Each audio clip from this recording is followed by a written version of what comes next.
et cetera, et cetera. So once again, heavy on the educational component with another piece of information in addition to the Right to Farm Ordinance.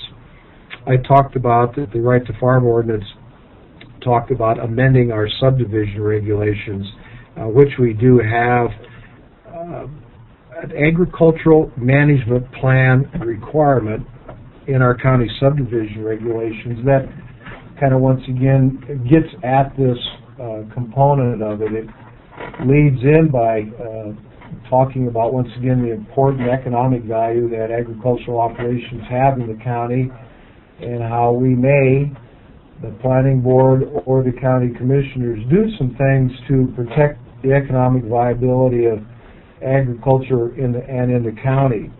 One of those key components, and I'll once again, not to bore you, read a section out of there that talks about that to ensure that sufficient land is available to use for agricultural purposes and support ag-related businesses, the planning board or governing body may require that a percentage of land that's proposed to development be made available for ag opportunities, and we may ask that a deed restriction or covenant be placed on some of that.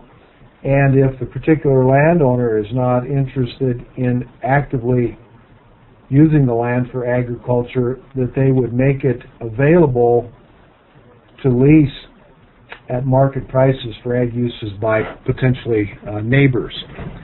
We have used that on one occasion on a large acreage development proposed up on the Big Hole River here a few years ago, and they are in their second 3-year ag management plan that they have entered into with the county commissioners. This development was done about 6 years ago. We had them turn in a 3-year plan. It was redone 3 years ago and runs through this year. So we are using that, and that particular development is farming and ranching a great deal of of the common ground that the lot owners get to take advantage of. There's also a number of other smaller items that we routinely require for subdivision plat approval as our conditions of approval. Here again, a lot of it is educational in nature, but also to mitigate potential impacts. We require any subdivision, whether it's 1 acre or 1 lot or 100 lots, to develop a 3-year noxious weed management plan for that piece of ground that is done in conjunction with our county weed department and needs to be signed off by them. We also have language pretty standard that requires that household pets need to be confined to the landowner's lot or property or kept under control. We don't want dogs chasing the neighbor's sheep. We hear a lot about that, so we try to mitigate with required covenant language. And then also using a pamphlet and brochure from the NRCS. If you're going to allow large animals on a tract of land, generally it's geared at folks with the small acreage lots that feel the need to have horses and maybe a few cows, that they develop a safe stocking rate determination, grazing and confinement plan based on this information that we provide to them that's available through the NRCS that walks you through how to determine an AUM based on your soil's productivity, the rainfall, whether you're going to irrigate it or not, and instead of just grazing it 10 acres down to where it looks like a pool table, you have to confine and remove those animals for a period of time so that you don't damage the resource. So those are some of the items that we've put in place here in Beaverhead County. Once again, it would be nice to have something akin to our friends to the north, Jefferson County, where they have a citizen-initiated agricultural zoning district of 160 acres or greater in parts of their county. We haven't got there yet, so this is what we're using. Okay, great. Thank you, Rick. I don't know if anybody has questions for Rick. We have a couple minutes here if anyone wants to think on something. I do have a question to kind of get the ball rolling, Rick. I wonder if maybe you could talk a little bit about the catalyst for passing the subdivision regulations. But you said there was a proposal for a large subdivision. What exactly was the community response, and how did this speak to the decision makers? Well, and if we tie even back, there's language in that right to farm ordinance from 2004 that said we would try to do something like this. That was adopted in 2004, and we go back 6 years when this proposal came in up on the Big Hole River. So that, if my math is correct, that's what, maybe like 2006 then, something like that. So it was hand in hand, and we had previously revised our regulations in anticipation of a proposal further up the Big Hole River. Once again, bought up a big block of farmland that had center pivots, actively being raising cattle, livestock, grazing, and we wanted to kind of get ahead of that and put this language in our ordinance. So, and it's been very well accepted. The agricultural members of our county planning board don't have a bit of a problem with this. Like I said, it's a one-on-one, and it's something that we have left primarily to the governing body. They're the ultimate decision makers, and like I said, they have one currently ongoing that's in its 6th year to retain an ag presence on that piece of property that may have just been, it also happens to be a gated subdivision, and it probably covered somewhere in the neighborhood of 300 to 400 acres of bottom ground on the Big Hole River that was being irrigated and farmed and grazed and hay being raised on it. So that's still taking place, and there are also a number of subdivision lots and seasonal residences there. They built a lodge, and they still maintain that ag presence on that piece of property. We do have a question that just came in. Rick, how do you determine the percentage of land to be developed that must remain in agriculture? Would you repeat that again, please? Sure, yeah. So how do you determine the percentage of land that must remain in ag with proposed development? As part of that language in our subdivision regulations, there's a bunch of information that they have to provide for us leading up to the development of this ag management plan, including things like the history of the operation, kind of the current operation of what's going on the ranch right now, including description of the crops, livestock that's currently present, the soil survey. So it's kind of probably based on what has historically gone on and what's happened on that piece of ground. Certainly if somebody was raising, 120 head of cows, we're not going to say you got to raise 200 head of cows, but that's the sort of information that we gather in advance of the development of that ag management plan that the commissioners and the landowners sit down and work out together. Great. Well, I don't know if anybody has any other questions. Oh, well, here's another one. I see one here from Linda Stoll. Yeah, go ahead. Do you see that question up there? I have one from that shows up to you from Patrick O'Haron. I don't see the one from Patrick O'Haron. Let me read this one I got from Linda Stoll. It says that it's hard to imagine that the political environment Beaverhead County would be amenable to any type of land use restriction. Did the ag promotion parts of the county's subdivision regulations receive opposition? You're right on the first part, Linda. I've said that up front. we have not gone anywhere near agricultural zoning or heavy-handed, what a lot of our residents would consider. This sort of stuff did not receive any opposition. It was accepted as something that was okay, and I think it's because we didn't go beyond the line of dealing with a particular piece of ground for a particular landowner, and it's not broad-based across the board. It's a case-by-case basis, and we didn't impose a regulation that a lot of these folks that are not doing developments on their ground felt that they were impacted by. That's my best guess.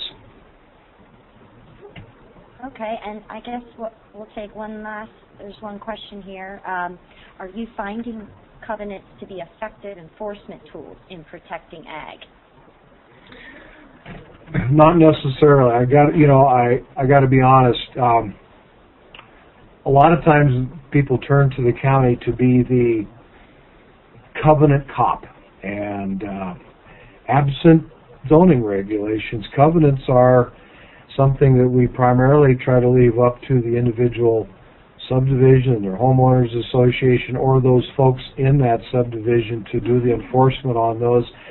We do try to monitor and keep track of when made aware of, but the further away from the initial filing of that plat that you get, maybe through the second sale of that piece of property, sometimes, especially when the landowners themselves that lives in that subdivision are not prone to enforcing that stuff, got to be honest with you, they fall by the wayside. But I have written I probably write 3 or 4 letters per year to folks in subdivision that says, hey, what's been brought to our attention, and our county attorney's made it pretty clear that we're not going to get involved in enforcement of those types of covenants.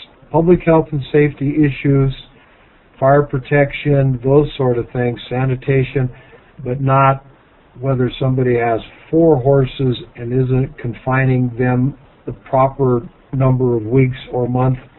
We're going to be just writing a letter letting folks know they're violating the covenants and that they should be a good neighbor, and there's a reason those covenants are there. I probably do 4 of those a year.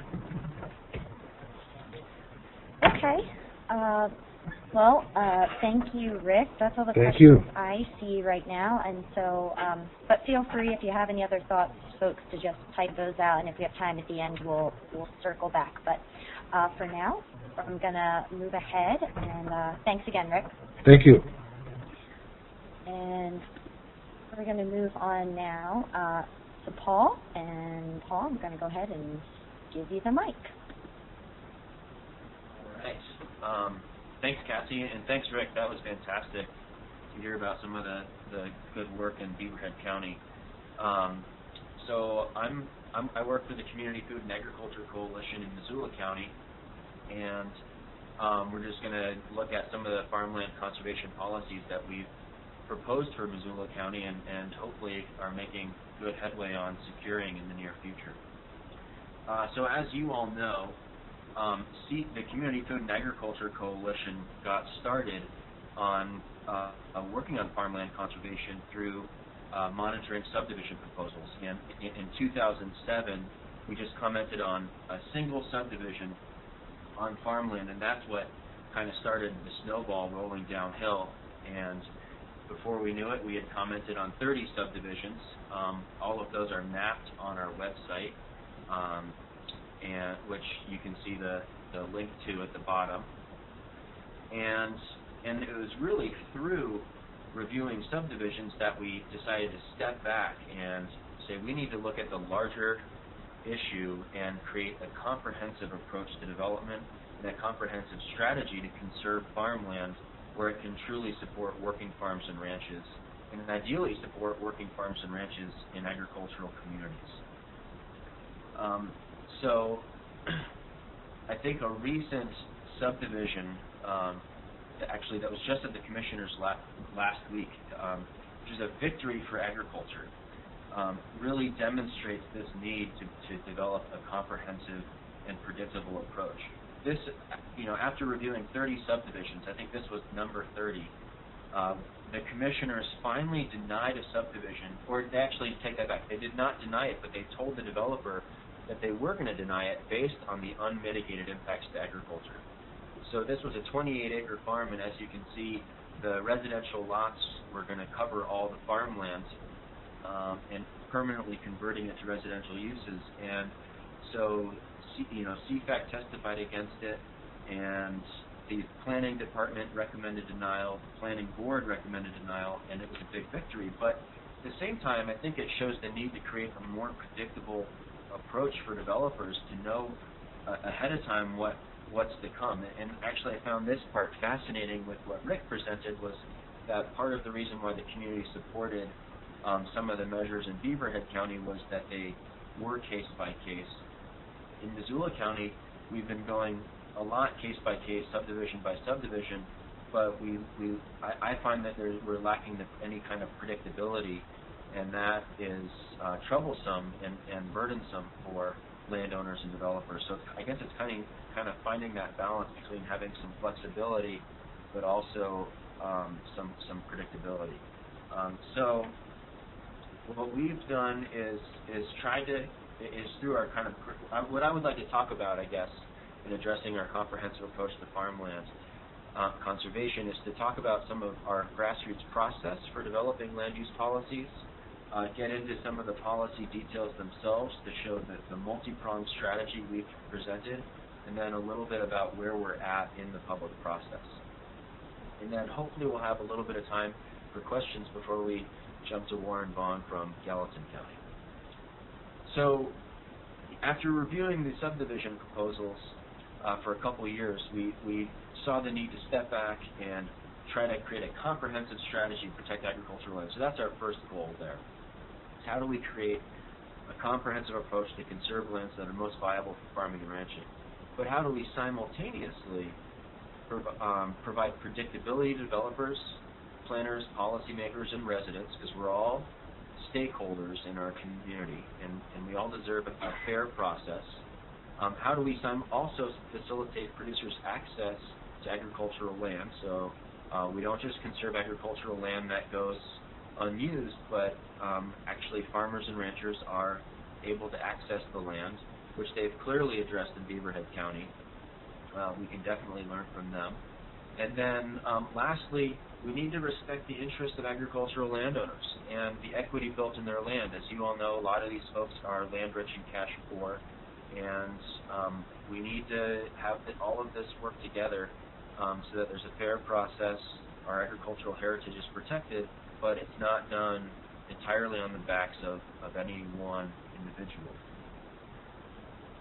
And so with those goals in mind, we set out to do research that I covered some of the things the data we found in Losing Ground in webinar number 2, and this report is downloadable off of our website.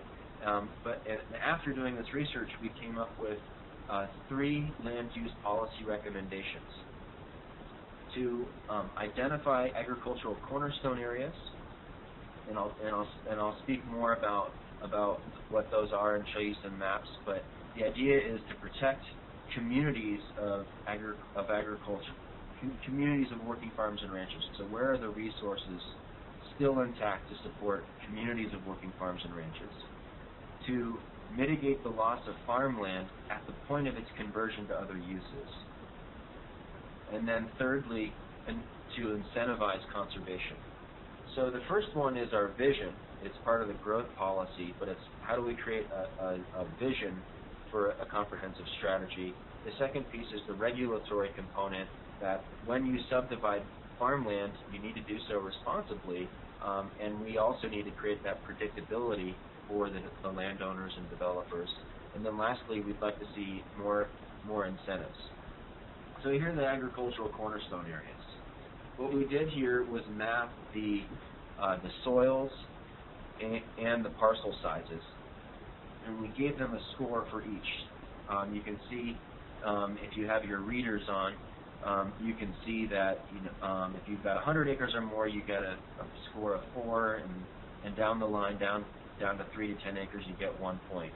And then similarly, if you've got prime soils, you get 4 points. Soils of statewide importance, 3. etc. And so based on these scores, we mapped these lands and then kind of drew potential cornerstones. This has not yet been approved.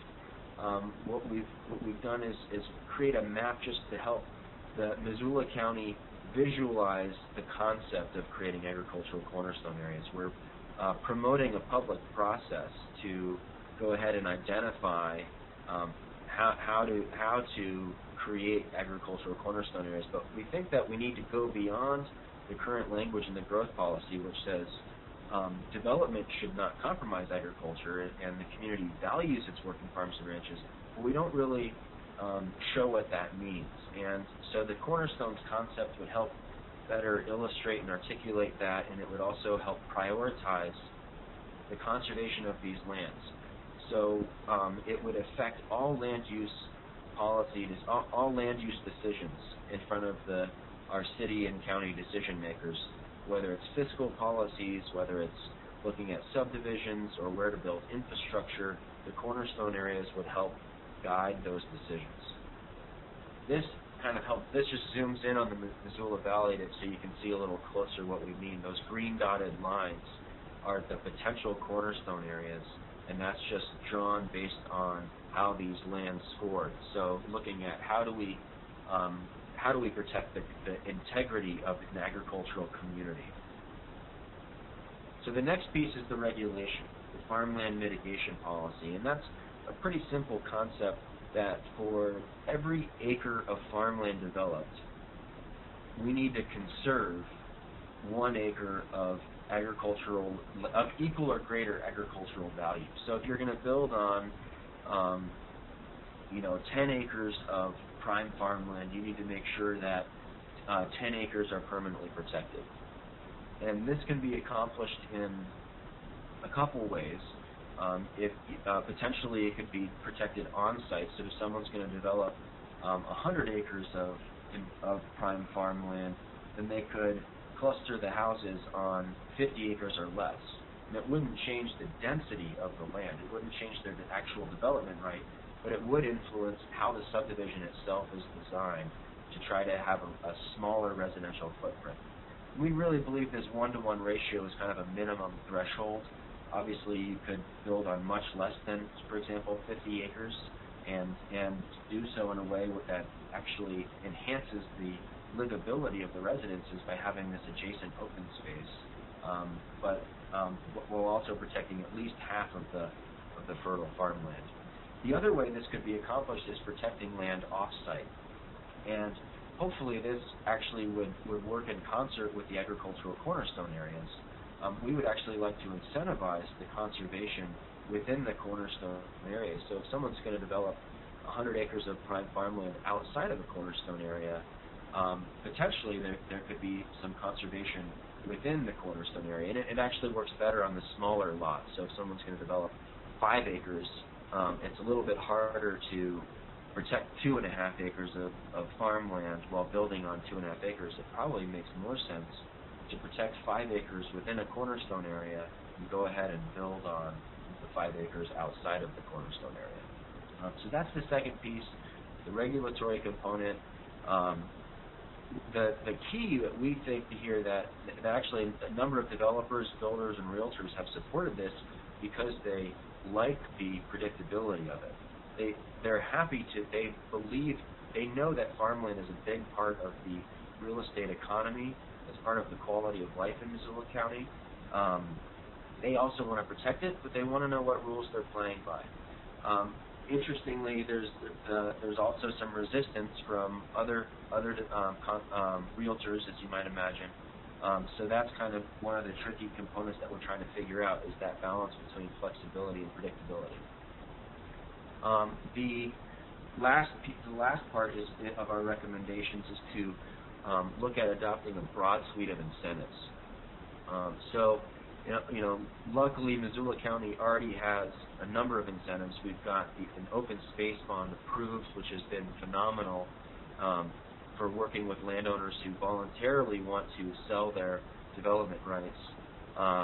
And we're hoping to work with the development community in identifying more incentives that will help them do better developments. how do we help change the status quo cookie cutter model of subdivisions on farmland? And so far we haven't been able to come up with much with them. They've, I probably shouldn't go into some of the ideas that they've proposed, but it really hasn't been all that inspiring, unfortunately, yet. But hopefully we'll come up with some more incentives to inspire better development patterns. So where are we at in this political process, this policy process with working with local government? I'm being a little bit comical here with the image of an ant farm, but it is fascinating to try to find the right avenue in local government to have your policies considered.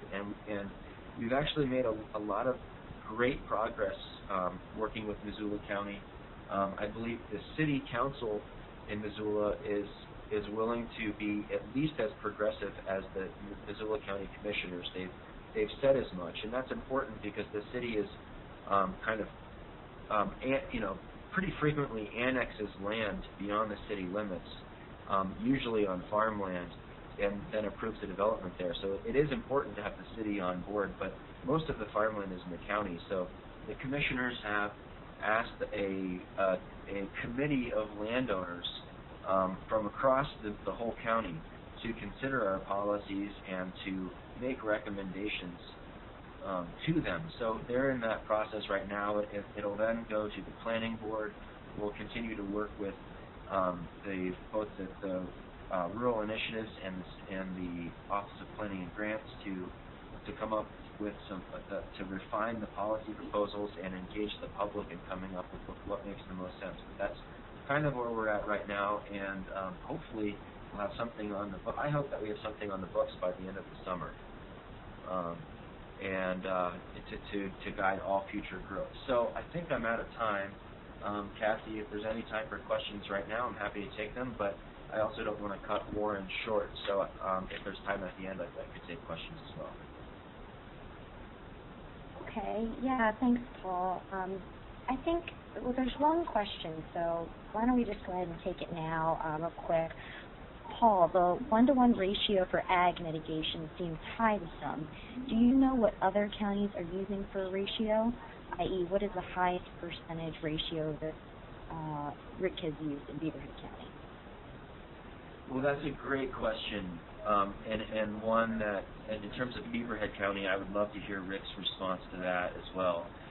We modeled our mitigation ratio off of other counties that have done farmland mitigation policies, and in California, a number of the rural agricultural counties have come up with this 1-to-1 ratio, and in Yolo County, where Davis is located, they started with a 1-to-1 ratio, and then they moved to a 2-to-1. So now if you're going to build on farmland, you have to protect 2 acres of farmland for every 1 acre that you convert to residential or non-agricultural uses. I've never seen a ratio, any mitigation policy done on a less than 1-to-1 basis, and I think that the 1-to-1 is a good minimum threshold because it makes a lot of sense to decision makers and people, particularly as you look at federal law and the takings. In Montana and many other states are very private property right centric. We like to say everything's a taking. Anything that local government does is taking my individual rights away, and that's a highly misinformed idea of what a takings is. But what the federal law looks at is there a nexus, and is it proportional? So did you get the dosage? Did you get the prescription right, and then did you get the dosage right? And so if you're going to build on farmland, are you going to address the issue of farmland, or are you going to require that they create some kind of a public trail system? So yes, obviously, if you're building on farmland, the prescription is right. You've got to conserve farmland, and then I think that the dosage is obviously right on the money. If you're going to convert for every acre that you build on, you've also got to protect one. I think that would easily hold up in federal court under the takings. And then obviously Yolo County has even gone further to say, no, you know what, it's not enough. You need more land for agriculture than you do for residences. We're going to say you got to protect 2 acres for every 1 acre that's developed. Rick, I don't know if you want to hop on that question as well for Beaverhead County. Yeah, Paul, we don't, have anything. I loved your statement that really developers do like predictability. They like to know, show me in the book exactly what it is that I can or can't do or what my requirements are. And we don't have that exact one-to-one predictability. Like I said, it's a case-by-case basis based on the historical use of the land and worked out between the governing body and that potential landowner. And in the one instance to date where we've had to bring this into play, it appears to be working.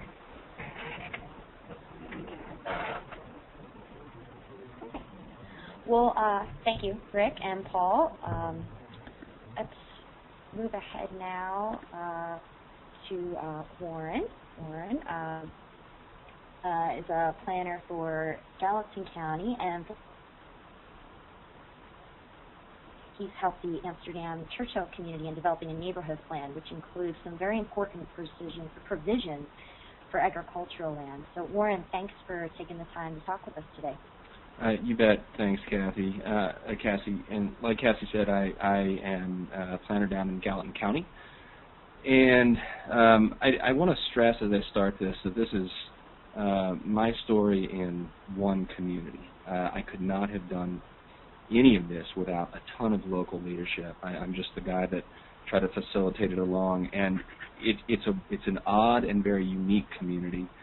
And so, keep that in mind as I talk about this. But I think the work that's been done down there is pretty awesome. So some really fast context here for the work that I've been doing.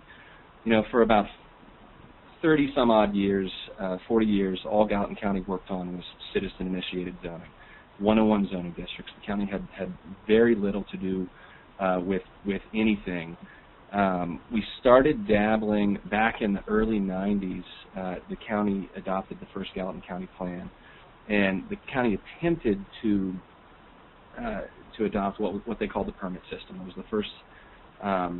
was the first attempt at countywide zoning that we'd ever attempted, and it completely belly flopped.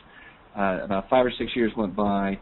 New round of commissioners. They tried it again. Gallatin Conservation Areas Program is a very sophisticated countywide comprehensive growth management system. It was actually a lot of stuff similar to what Paul talked about. Total belly flop. Didn't work out at all. 5 years later, new round of commissioners. They all screwed their courage up, and we tried it again. Total belly flop. What keeps killing this in Gallatin County is that we have a really big county, but if you take Ted Turner out of the mix, Ted owns about 50,000 acres in the county. If you take Ted Turner out of the mix, you only need about 95 of the top land of the largest landowners to kill any countywide attempts. And so you've got a county of about 90,000 people, and 95 of those people can kill it. So that's what we keep running up against, and why it just never keeps working out. And so after the 2009 attempt, there was one more sort of ill-fated attempt at semi-countywide zoning for gravel pits that also totally belly flopped in 2010. And that basically brings us right back to where we are now. So our intrepid little citizens groups. And what has happened is that the county has, in the last few years, given quite a bit more support. I mean, back in the old days, in the 70s and the 80s and the 90s, citizens were just out there attempting to write this stuff by themselves with no professional help, no legal help, and it was kind of a mess, at least from a comprehensive planning perspective. But in the last few years, the powers that be at the county have essentially given their blessing to really have a lot of county support, and that's what I've been doing throughout the last 5 years. So I've been working in primarily three different communities in the county, and the one I really want to focus on is the Amsterdam Churchill community, because I think it's been the most unique and interesting and certainly successful It's about 20 miles west of Bozeman, just south of Manhattan. It's Dutch. It's over 100 years old. Literally, a huge number of people out there. There's about 600 people that live out there, and I don't know, 400 of them, 500 of them are related. The old folks all still have Dutch accents. Like, it's a really remarkable little place. And so, one thing these guys were really doing too was that they're somewhat of an isolated community. They're off the beaten path, and they were just watching the rest of the county just go gangbusters. And so, in 2007, they approached the county and they said, we want to get started on a planning process. We want to do something about this. So, we scheduled a bunch of meetings. We had a bunch of folks show up. It was very successful, and off we go.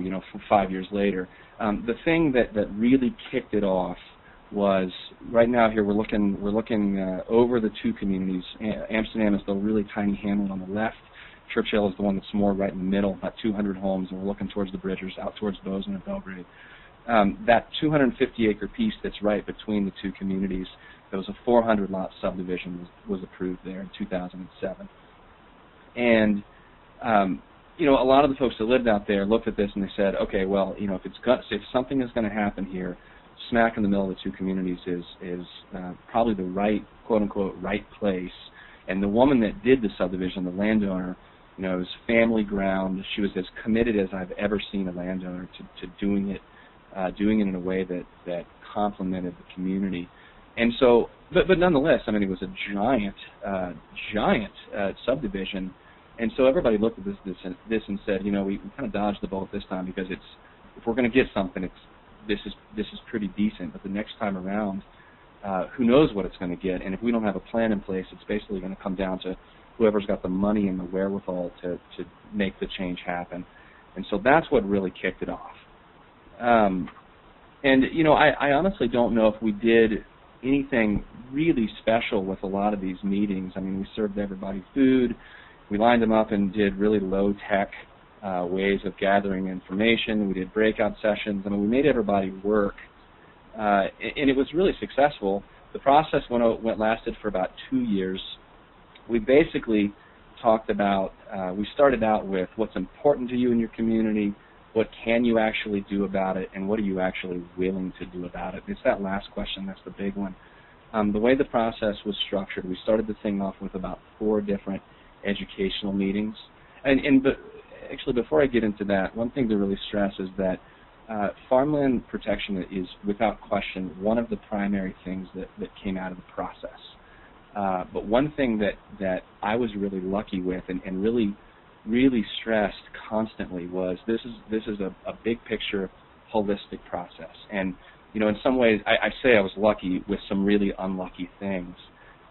We found out right at the front end of the process. I did a bunch of research and about some of their infrastructure, and we realized that their sewer ponds were leaking about 20 million gallons annually into the groundwater. So 2/3 of their annual flow was just dumping into the ground and being swept into the adjacent fields. So there was some really pretty awesome crops growing right next to town, but nonetheless, you got to do something about that. And then also, we had, it's a really religious community, and there's 2 churches and it's religious school right in the middle of town, no sidewalks. And so every day you got all these kids riding bikes. Every Sunday you got all these people trudging along the state highway. You had funerals happening, and everybody would leave the church and then trudge along the highway down to the cemetery. And we really looked at all these different issues, and we said, farm ground protection, sidewalks, sewer and water, really basic nuts and bolts things. That's how I continually talked about it and attempted to try and help people think about the big picture. And frankly, I think that's one of the ways that it happened. I think if we just focused, at least out there, had we only focused on one thing, I'm not sure what happened. But at any rate, what we did over time, over these last few years, was we had a number of educational meetings. We had our big kickoff. We had meetings where we talked about tools. We had meetings where we talked about recommendations. We've had twice monthly steering committee meetings that have been going on for almost 5 years now. 4.5 years at this point. We directly targeted the large landowners. We got a couple of grants for $5,000 a piece, and that really helped fund the mailings, and that's pretty much what we used it for. So we really pushed that. Again, this is the technical slide, and the way I continually talked about it was, you start your vision, you get your policy, and then, again, we didn't just bang on the zoning drum. We talked about partnerships between the county and the sewer district, the community group and the sewer and water district, the schools and the state. We just kept talking about all these different ways we could do things, investments, things that the community cared about they wanted to do. The community, for example, they really wanted a sidewalk in the middle of the town. Well, they just raised $20,000, literally $20,000, passing the hat over 3 years to be their CTEP match, their Community Transportation Enhancement Program match, to build a $100,000 sidewalk. We just had the meeting last night that finalized a lot of that, and it's just awesome. And then, we at the end of talking about the feel-good stuff of partnerships and investments, I would always bring up, well, there's the requirements too, there's the policy, there's the subdivision regulations, there's the zoning, and talking about in that package there seems to work. These are the guiding principles that we ended up with in the plan. They're not. I don't know if they're necessarily that unique, and I have to admit, having done really on the ground community-based planning for 8 years now with Gallatin County, I have to admit to an amount of jadedness with visioning and a lot of that. I think communities are just so complicated. At this point, I just kind of feel like you go find some people that are ready to roll up their sleeves and do some work, and you just get to it. It really helps doing a lot of this stuff, but I don't know when the last time anybody looked at the vision page. It's more like we just trying to just get some things done. The big one here is local control. That's the one that seems to just constantly resonate. So basically what we end up with is about an 80 square mile, 50,000 acre community planning area, community planning jurisdiction. It's been formally adopted by Gallatin County. It's divided into the town core, of which we are looking at here, and then everything surrounding the towns. And so pretty huge amount of farmland that we're talking about being part of this. And it was interesting watching Paul's map, because you guys have, I think, put a lot of thought into looking at where the prime farm ground is, where it's just out here. It's just kind of everything. It's everything outside of town, and it's one of the last places left in the Gallatin Valley that is truly viable. And that's just another look at it, looking north this time, and you can really see that 250 acre piece right between the two that was the start of everything. And there's the Gallatin River up on the northeast, up in the upper right corner. Again, here's the sewer ponds that are sitting there empty. What the plan actually comes down to is in the rural portion of the area. This is a plan. We're writing the zoning as we speak. It's about to be hand-delivered to our county attorney's office, and then we're going to start public process. But the plan calls for 1 lot per 160 acres. For every increment of 80 acres you get another development right, but the development right has to be clustered. So basically 160 acres has 3 total, but 2 of them have to be clustered. And we got that by, we really looked at the historic development pattern of the area. This was basically what it was. And so we said, okay, as development starts ramping up, we're gonna codify that. This was a big way of getting it done. When we talked about standards, we've got stuff in there talking about protections for canals and ditches. A lot of the stuff that Rick talked about, and the big one is, especially with zoning, we didn't mess with uses. We talked about hardly any uses. We just said anything goes, just do it well. So what these next couple of slides are not, they're not exactly indicative of the 1 per 160 type ratio, but it just shows what I would show these folks. We've got your standard ag ground out there. Standard development pattern looks something like that, and what we're really talking about is something more like that. Protects the ditches, protects the ground, and I was lucky because I got an intern with MSU to help me with this. a couple of last thoughts here. This is what we had a great relationship with the Belgrade News, and this is what you get when you have a good relationship with a newspaper. This is what you get when you don't. This is Front Page Daily Chronicle with the new reporter, and that was something to have to deal with for sure. So get the press on your side. And I think that pretty much wraps it up for me. Just kind of some parting thoughts. I mean, local leadership, absolutely critical. Try and show how it's connected. And the cool thing is just watching how all the different spin-offs have really happened. I mean, conservation easements have really gone up in this community since we started having the conversation. So I think to just connect the dots for people. Farmland is related to housing, is related to sewer, and on and on. That's it for me. That was a great presentation, Warren. Thank you so much. And it was just so much information. I want to encourage folks if they have some questions for Warren to stick on, but we're just going to wrap it up here real quick with our next steps, and then please feel free to think of some questions for Warren, and we'll address them once we wrap up here. So I'm going to hand it over to Paul to finish us out here. Okay, great. Thanks, Cassie. And as Cassie just said, if you do have time after one, feel free to stick around and ask any of us questions, and particularly Warren. Some next steps for the Ag Land Network of Montana. We're just about to conclude our third and final webinar, and it could either be a series of interesting webinars, and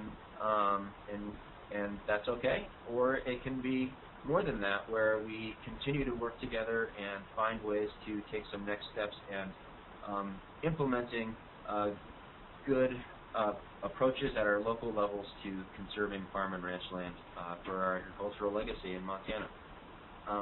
So next steps, the first one, we will be creating a citizen's guide to ag land conservation in Montana, and I hope this is as collaborative as it can be. I'll take a lead on it, but frankly, really, I'll be definitely reaching out to Warren and Rick, because what I want to be sure it does is show examples in local communities around Montana about how they've approached securing their agricultural legacy, and highlighting examples that then other communities around Montana can say, oh wow, that's pretty cool. Beaverhead, I really like the way Beaverhead County approached that.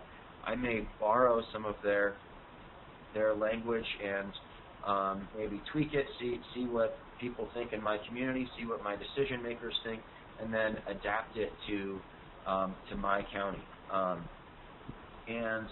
And so the other thing I really hope that the Citizens Guide does is boil things down to be very simple and straightforward, so that Montanans can just get involved. I think a huge part of this is getting people involved.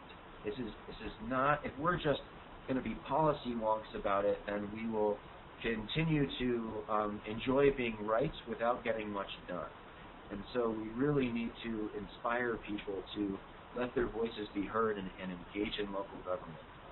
So that's really the central goal of the Citizens Guide, is to be a simple tool to help people engage strategically.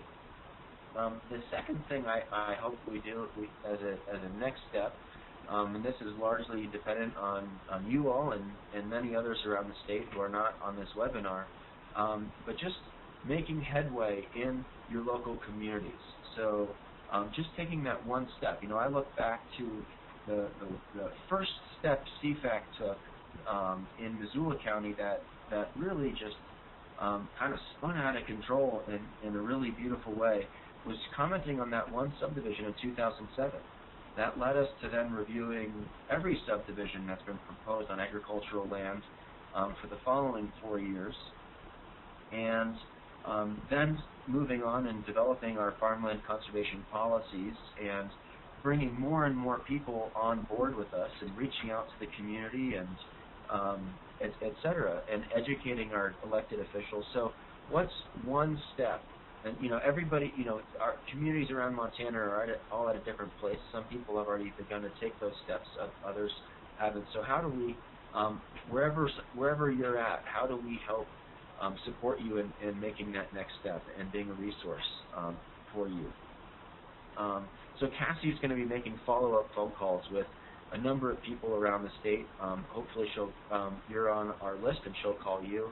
And just hear is there anything from the webinars that has resonated with you where you might want to help make that step, and we're curious how we can help.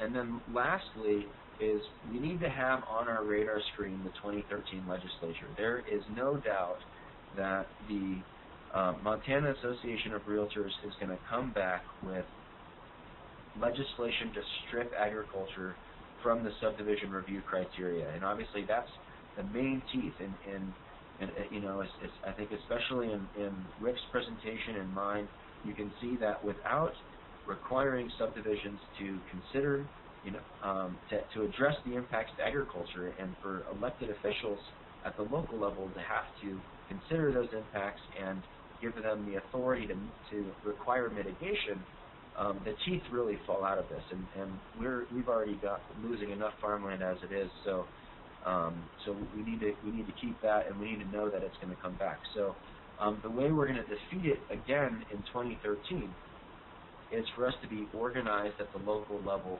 and ready to talk to our friends and colleagues and have them call their local officials. So please have that on your radar screen, and the AgLand Network will help organize that effort when it does come up.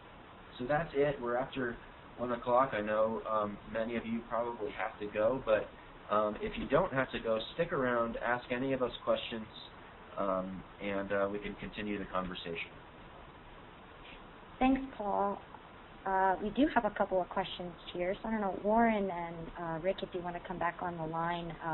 One of our questions for Warren is, are you aware of any granting sources that can be used with conservation easements which conserve ag land? With conservation easements, the main thing that Gallatin County uses is we passed our open space bonds back in 2001, I believe. And we've done it twice now, and so twice Gallatin County has taxed itself $10 million, so $20 million total, because it's a bond that has to be bonded to other sources. So the county supplies the cash, but the Gallatin Valley Land Trust is the organization that's out there